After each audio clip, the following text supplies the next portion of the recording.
Fala pessoal, tudo bem com vocês? Muito bom dia, muito boa tarde, muito boa noite a todos. Tudo bem com vocês, pessoal? Eu estou muito bem, graças a Deus.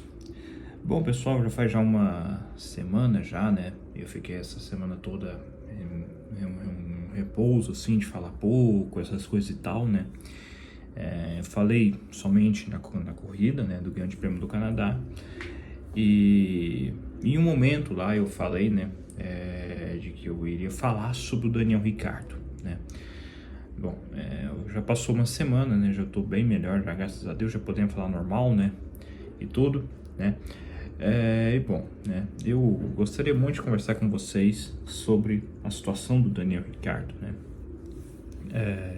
Que o Jacques Villeneuve, no último final de semana do Grande Prêmio no Canadá, ele fez duras críticas com relação ao Daniel Ricciardo, questionando o porquê dele estar na Fórmula 1, de ele estar há um tempo muito grande, assim, sabe, sem fazer nada, e que ele está basicamente hoje na Fórmula 1 justamente por puro marketing pessoal, né? Porque o Daniel Ricciardo é uma pessoa extremamente carismática, uma pessoa que de 10 fotos que você vai ver, 8 ele está sorrindo, né? E 2 ele vai estar no máximo começando a sorrir, né? Então assim, e em um momento lá, eu concordo com essa declaração do Villeneuve, né? Caso queiram saber logo de cara, assim, eu concordo. E aqui eu vai os porquês, né? Eu concordo um pouco com a frase dele, mas tem uma parte que eu não concordo, que é a parte em que ele fala de que o Villeneuve, que o Ricciardo, ele não joga, não corre bem, já faz 5 anos. Eu, na minha visão, tenho uma nítida impressão assim que a última vez em que eu vi o Daniel Ricciardo pilotar bem assim na Fórmula 1 foi em 2020, né? 2020 acho que foi o último ano de fato assim que a gente viu o Ricciardo competitivo. Ele inclusive obteve pódios pela equipe Renault, né? Foram os primeiros 2 pódios em 2020 que ele teve, que foram os 2 primeiros pódios da Renault depois do retorno dela, né? Que ela, de fato, ela tinha saído, né, em 2010, porque ela tinha se tornado Lotus Renault, né, em 2011, aí se transformou Lotus Renault em 2012, 13, 14, 15 foi Lotus Mercedes, e a Renault mesmo, de fato, de fábrica mesmo, foi somente em 2016.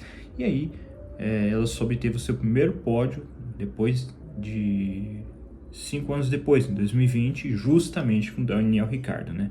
Inclusive andando mais do que o Esteban Ocon, na minha humilde opinião, naquela temporada, né?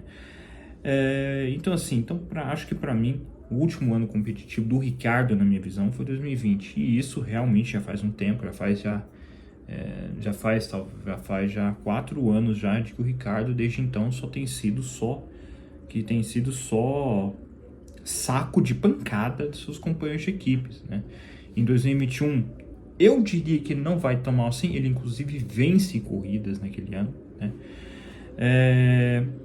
Ele vence a corrida do Grande Prêmio da Itália, né? Graças a uma frouxidão do Norris, de não, de fato, assim, de ter se acanhado mesmo a ficar em segundo, né? Porque aquela corrida foi a corrida, inclusive, que o Verstappen e o Hamilton teve aquela catapultagem, né, como diz o Sérgio Maurício, né, na transmissão, né, em que o Verstappen termina em cima do carro do Hamilton, o carro do Verstappen termina em cima do carro do Hamilton e tudo, né? E aí sobrou pro Ricciardo, que ele ia até ali fazer uma boa corrida, né? E aí o Lando Norris ficou em segundo, né? O Lando Norris tinha total velocidade para passar o Daniel Ricciardo, mas por frouxidão dele, né? Por companheirismo e tudo mais, por bunda molice, né? Esse é o termo correto de se dizer. Por bunda molice, ele acabou ficando em segundo, né? Lembrando, né? Eu tinha minhas críticas ao Lando Norris, mas hoje em dia não tenho essas críticas tanto assim mais, tá? Enfim, né, não é hate do Norris nem nada. É só porque eu acho que ele deveria ter ganho aquela corrida, mas enfim, né? Merecia mais e tudo, né? Mas enfim. E aí, chega 2022, o Daniel Ricciardo é esculhambado de metralhador e tudo mais pelo Lando Norris. É algo assim que chega a ser vergonhoso o que o Ricciardo deixou de andar em 2022. E aí chega 2023, ele se torna aquele cara, ele vai para a Red Bull, só que como terceiro piloto, né? E ele vai como terceiro piloto, aquele piloto ali que tá ali, né? Aquele piloto que não corre mais, né? Assim, que era tão famoso quanto os dois pilotos titulares, né? O Pérez e o Verstappen.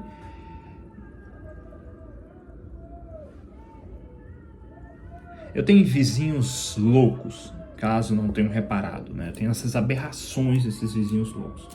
Mas enfim, então o que eu quero dizer a vocês é o seguinte, né, pessoal? Então o que eu quero dizer é que é o seguinte, na minha humilde opinião, o Ricardo, ele chega em 2023, né, um piloto reserva e tudo mais, ele tinha a mesma fama dos outros dois pilotos, que é o Verstappen e o Pérez.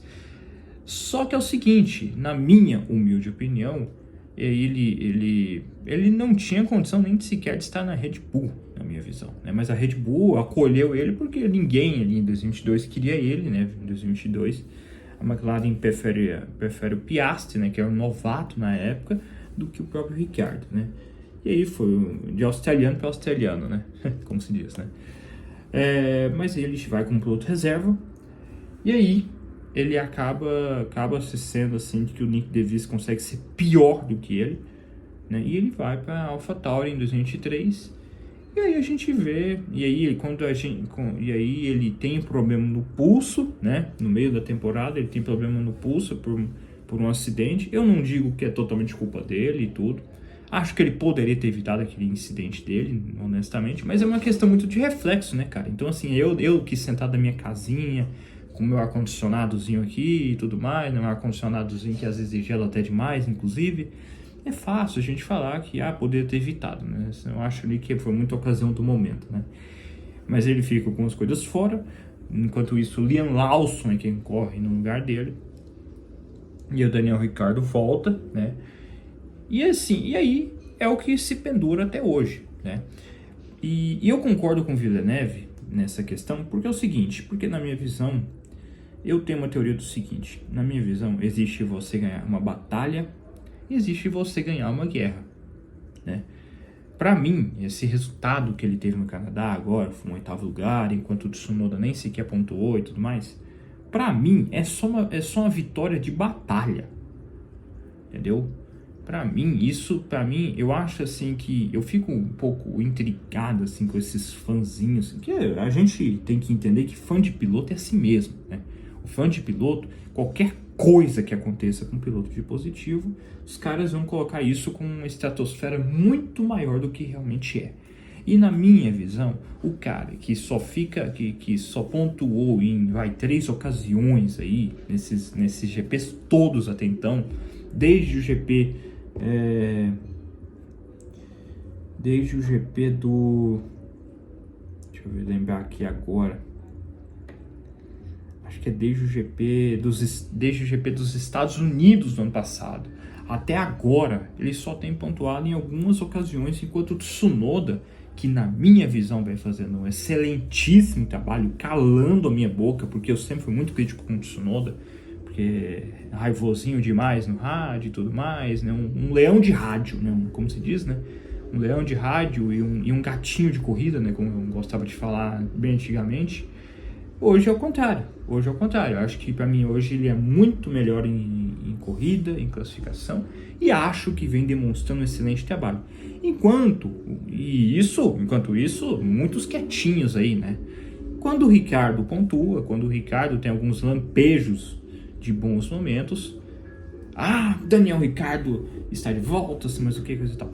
Então, assim, na minha visão, o Ricardo não me convence, por mais impressionante que tenha sido o seu resultado, porque a gente também tem que lembrar de um detalhe, e isso também eu não falei no meu resumo do que achei do Grande Prêmio do Canadá. O Ricardo levou punição, tá? Ele levou punição, uma atrocidade, assim, que eu acho muito injusto, que o cara se moveu no frame, na hora da largada, né? E o que é irônico, né? Porque no GP da Arábia Saudita esse mesmo ano, o Lando Norris, por exemplo, se moveu muito mais, né, na hora ali da largada e não foi punido. E o Ricardo deu só só um estalozinho ali e foi punido, né? E mesmo assim chegou em oitavo, né? Então, para mim, uma excelente corrida. E não foi para calar a Villeneuve, não foi. Foi só o contexto.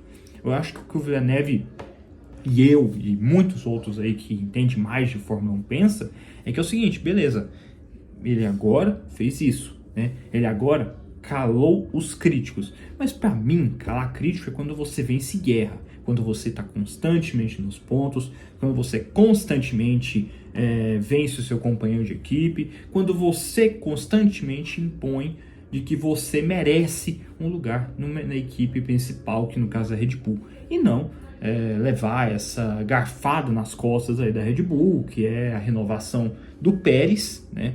E tudo mais. E para mim, comparado ao Daniel Ricciardo, até que a renovação do Pérez tem mais nexo, porque acho que o Pérez, por mais que nas últimas corridas ele tenha tido um desempenho decepcionante, o Pérez começou 2024 muito melhor, né? Então, eu não acho injusto, né? Eu acho injusto, claro, o Pérez e também, se fosse, o Ricciardo para estar na Red Bull hoje, né, ao lado do Verstappen.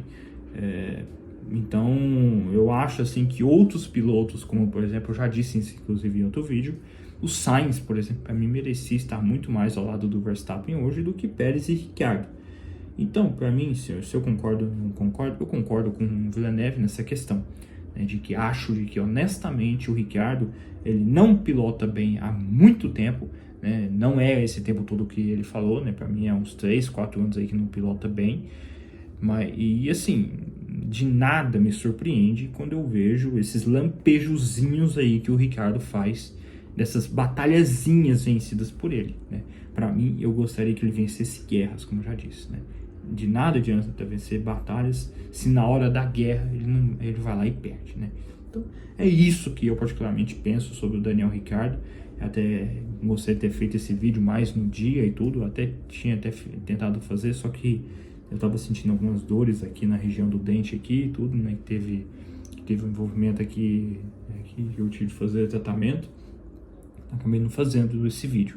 Mas agora que eu estou curado e tudo, né? E também de cabelo cortado, né? Porque tava uma aberração esse meu cabelo, tinha uma vergonha do caramba dele que nos vídeos, assim, pensava, meu Deus do céu, que lastro de cabelo é esse que eu tenho aqui, mas enfim, né? Agora que eu cortei, ficou bem melhorzinho, acho, né? Ficou mais vistoso e tudo, né? Mas é isso aí, pessoal. No mais, é isso aí. Um fortíssimo abraço a todos, tá? E é isso aí que eu particularmente penso. O Villeneuve não está totalmente errado, mas ele está errado em dizer que é esse tempo todo, essas coisas, né? Mas enfim, é uma opinião minha e assim, opinando uma opinião de um piloto, né? E vamos falar a verdade assim que e o melhor mesmo é que a gente também tem que ouvir muita gente falar assim, Villeneuve falando isso, mas que, cara, eu penso assim, não se corrige o erro com o outro, não se corrige o erro julgando o erro de outro, né? Para mim um erro é um erro, né? Um erro é um erro, independente de quem falou e tudo. Para mim um erro é um erro, entendeu? Então não existe nada desse papo assim de que o Villeneuve foi muito inconstante também na carreira e ninguém fala nada, né? Sim, o Villeneuve foi inconstante na carreira. Lembrando, foi o último campeão pela Williams e tudo, né? É um piloto campeão e tudo, né? O último campeão pela Williams. Não tem, e realmente ele não teve uma carreira muito constante depois disso. Dali em diante foi só fiasco, né? Na verdade, em 98 ele até pilotou bem e tudo, mas depois de 99 foi só fiasco atrás de fiasco. Foi só uma inconstância pura atrás da outra, né? Mas independente do que foi, isso não justifica essa inconstância do Ricciardo, né? Então, quem quer que fale isso, não está errado de dizer isso, né? Não é sobre quem está dizendo, né? Eu acho assim que é sobre o Daniel Ricciardo, né? E realmente eu concordo com ele nesse quesito. Tá, pessoal? No mais, é isso aí. Um fortíssimo abraço a todos e falou. É nóis.